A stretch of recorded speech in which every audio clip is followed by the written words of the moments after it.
එකම එක වැරැද්දක් නිසා පරම්පරා ගානකට වන්දි ගෙවන්න වුණොත් ඇත්තටම ලෝකේ භයානක ඩිසාස්ටර් එකක් ගැන හදපු IMDb යගේ 9.3ක් වගේ ලොකු අගයක් ගත්ත හැමෝම අනිවාර්යයෙන්ම බලන්න රෙකමන්ඩ් කරන මිනි සීරීස් එකක් ගැන අපි අද කතා කරමු.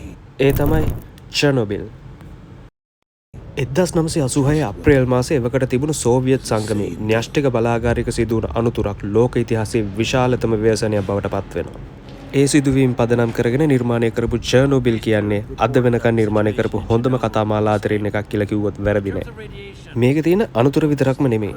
ඒ අනතුරින් පස්සේ මිනිස්සු ගන්න තීරණ, ඇත්ත හෙලි කරන්න දරපු උත්සාහය වගේම එක් පුද්ගලයන් මුහුණ දෙන අභියෝග ඉතාම ත්‍රාසජනක විදිහට පෙන්නනවා. ඒ වගේම මේ සීරීස් එකේ විශේෂත්වය තමයි ලොකු ඇක්ෂන් සීන් නැති වුණත් ඔයාගේ ඇස් ස්ක්‍රීන් එකෙන් එළියට ගන්න හිතෙන්නෙම නැති එක. මේක බලද්දි ඊළඟට මොකක් වෙයිද කියන කුතුහලය නැති වෙන්නේ නැහැ. විශේෂයෙන්ම මේ සීරීස් එක බලලා ඉවරුනහම ඇත්ත වසන් කරන්න පුළුවන්ද? එක බොරුවක මිල කොච්චරක්ද කියන ප්‍රශ්නේ ඔබේ හිතේ ඉතිරි වෙනවා. ඇත්තම සිදුවීමක් පදනම් කරගෙන හදපු ත්‍රාසජනක හා ගුණාත්මක කතා බලන්න කැමති නම් චර්නොබිල් අනිවාර්යයෙන්ම බලන්න ඕන සීරීස් එකක්. එපිසෝඩ් 5ක් විතරක් තියෙන මිනි සීරීස් එකක් නිසා දවසක් දෙකක් ඇතුළත බලලා ඉවර කරන්න පුළුවන් සීරීස් එකක් මේක. මේ සීරීස් එක බලපු අය ඉන්නවනම් ඔයා 10න් කීයක් දෙනවද කියලා පහලින් කමෙන්ට් කරන්න.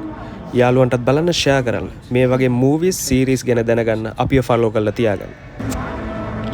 What will happen to our boys?